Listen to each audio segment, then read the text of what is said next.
Hello, and yes, yes, I am sitting on the floor because the dogs are so comfortable on the sofa. So today I wanted to show you the applique I've added to my pumpkin dress. I was inspired by the wonderful appliqué Halloween costumes from the 1920s, like this, like this, or like this one. Although they mostly did orange on black or black on orange, I've done a kind of dark brown and orange because black just looks terrible on me. It just completely washes me out. I'm better with like warm colours, like warm muted colours, not that orange is very muted. It's Raisin Rabbit getting into her werewolf mode. Time to see off those trick-or-treaters. She's just revving up. Well done. Good work. Shows a wicked cat and rat theme with the idea that I am the pumpkin witch with my familiar, which of course in real life are border collies, but is more traditionally a witch's cat. And then of course I've got an assortment of naughty rats, and I think I could wear it at other times than Halloween. So I wanted always to make wearable clothes.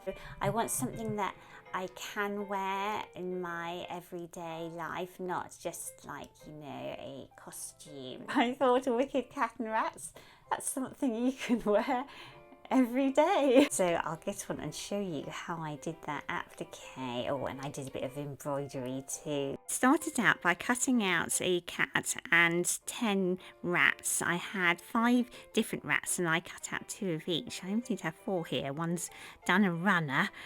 And I cut them all out of my brown velvet, and I'm just showing you these really nifty little scissors. I got them from that corset company, Vina Carver, and they are just so brilliant. I've got about 3 pairs, so I'm never without them. And then I pinned the velvet rats onto my corduroy skirt, and I tried on the skirt just to make sure that they were all positioned in the right place, and I'm just sorting out that little rat's tail so that it lies nice and flat. And then I did a running stitch round the edge of each rat after I had just gone round the edges with frayed check. That took a little while actually.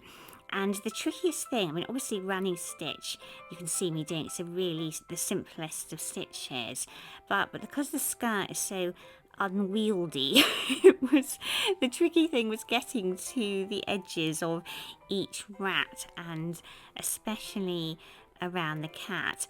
I used embroidery thread and separated out 3 strands of brown thread because I didn't want it to show up very much. I didn't want it to be a feature, but just to secure the rat and just look a little decorative. I did experiment with doing a blanket stitch, but actually that looked a bit heavy and the running stitch looked better.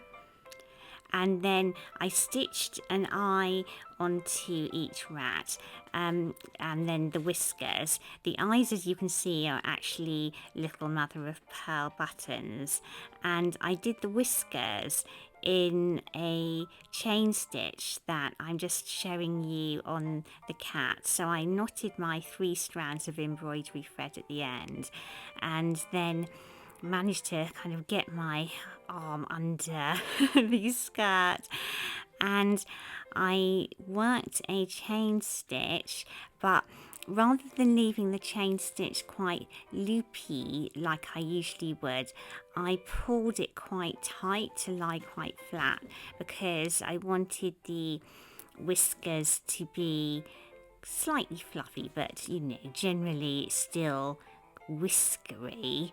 I didn't draw on the whiskers or anything, I just did it by eye and made them sort of fairly symmetrical, 3 whiskers on each side of my cat's face. and I thought using the brown thread in the middle of the mother of pearl buttons made the eyes kind of look like they had kind of little sort of slitty pupils.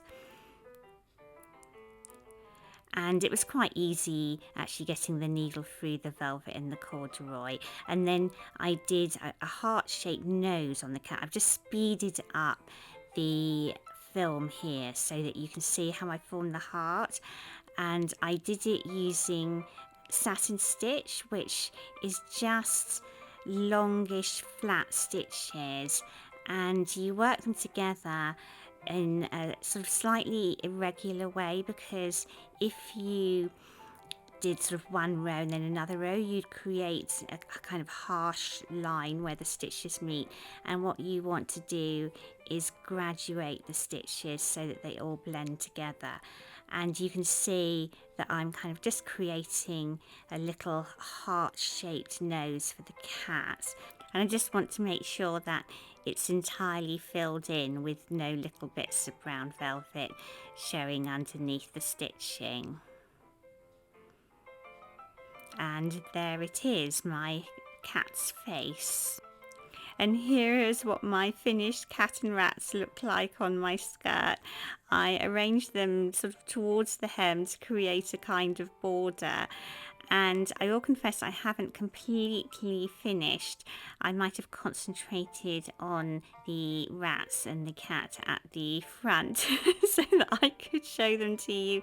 But I thought I'd better film now because the light is going, you know, now the clocks have changed, it's going dark so early. And you can see that the dogs aren't very impressed by a cat and rat theme. They're arch enemies being portrayed on my Halloween skirt, although Pixie certainly does chase cats, rats and squirrels in quite noisy little doggy sort of yip yip dreams she has. And I just thought for the whole Halloween theme, I had my cat mask that I bought in Venice quite a few years ago, and you can see Raisin Rabbit is thinking, why am I being neglected? Bring that orange corduroy nice and close to me so that I can spread my black and white hairs nicely on it. Go on, she says, you know you want to. I really don't, you know. But then she is awfully persistent. Border collies are nothing if not persistent. So in the end, you just sort of have to give in. And thank you so much for watching us for our special Halloween edition, and we'll see you as usual on Friday. See you then. Oh, my arm's being chewed. Bye.